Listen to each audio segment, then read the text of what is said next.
Hey, what's up, Academy members? We are talking about something very important that I hope is not too late, right? I hope it's not past 10 p.m. where you are, because we're going to talk about sleep tips. Real simple. Okay, so there's three things that we need to focus on when we are getting sleep to optimize these sleep patterns. I'm actually holding something right here, but I'll talk about that in a second. To optimize these sleep patterns, three simple things. Listen to this. We have to make sure that we go to bed. The first point is time. We go to bed at a consistent time. So our body naturally goes into this sleep cycle roughly around 10 p.m. So whether we're crossing time zones, there's going to be a document later on that further describes what to do if you're crossing time zones or if you're jet lagged or anything like that. But right now we're going to keep it very simple, very straightforward. If you go to bed around the same time, just like we're hungry around the same time each day, and we know we should start getting ready for work around the same time each day. If you wake up on a Sunday and be like, oh my God, I have to go to work, but you realize it's a Sunday and you can just relax. That's the kind of body's habitual patterns coming into play. So the more consistent we are about the time that we go to sleep, the more consistent and more restful our sleep will be. Very consistent. So roughly around 10 p.m. is when our body naturally melatonin hormone production starts to spike.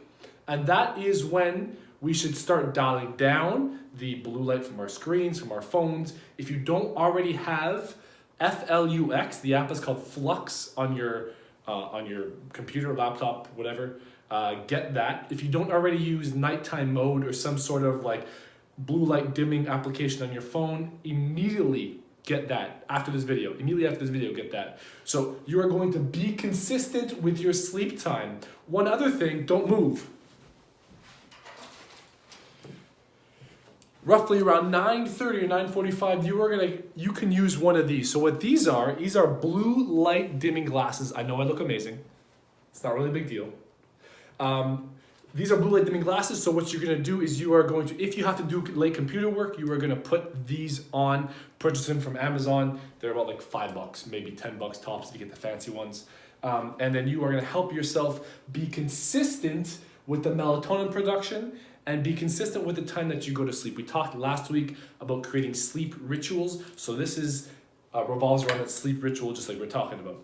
The second thing, lights and sound. You gotta block it out. So when you're sleeping, to get the best possible sleep patterns, to go into our deep REM sleep, our deep recovery sleep, we need to be able to block out the light and the sound. So there's three ways we can do this. First way is you can either get like light dimming shades in your room. Make sure your room is pitch black. You can use an eye mask, or you can use a t-shirt. Honestly, whatever's most comfortable for you. There are a couple out there that are really good eye masks, but I found like any eye mask is great. What usually happens is when you're sleeping, it'll fall off, but it doesn't really make a difference because it's pitch black outside anyways. The really good expensive ones definitely stay on for much longer. With regards to sound, you can sleep with, these are my Bose headphones. They are noise canceling headphones. I can sleep with them, but the second I roll over, they fall off or they hurt. But in very noisy environments, I use them. I also use a white noise app called White Noise. The app is actually called White Noise. It's a pink app and it has almost like decibel bars on it if you want to download it from the Apple, iTunes, iStore. I'm not affiliated, don't worry, it's free. And I use the fan one. So it's a boo.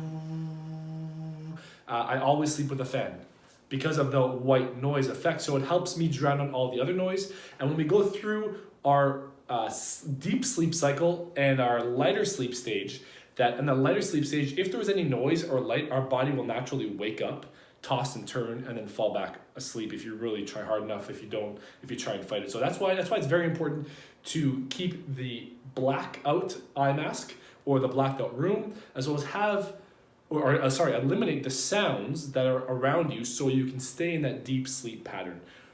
So we're blocking out the lights and the sounds with white noise or earplugs and then eliminating the light with blackout blinds, eye mask, or a t-shirt.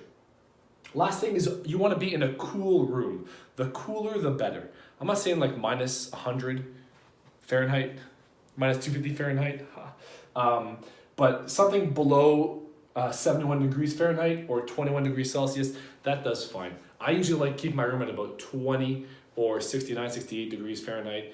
when I go to hotels and all that stuff, just so I find I can snuggle under a bit more, and that way your body will be warm, and again, stay into that, not warm, you'll be warm, not sweating, but like comfortable under the blankets, and that way you'll stay into that deep sleep longer and transition through the lighter sleep stages a little bit more fluidly. So these are 3 super simple tactics that you can apply tonight. Is go to bed around 10 o'clock, but be consistent with your bedtime. Also, be consistent with your wake time. That's a strong suggestion also to help your sleep be consistent. You're gonna eliminate the light and the sound with a white noise app in my suggestion, or you could use earplugs or headphones, whatever's up to you. And you're going to put the blue light eliminating apps on your phone and on your laptop, and you are going to eliminate the sound. I think I already said that. You eliminate the sound. This is fun. This is why we're doing this live. This is the sound that you're going to eliminate from everything else with the white noise. And then the lights with the eye mask also. So and the cool room, that's very important also. That you are able to be in a cool room so that you can just rest.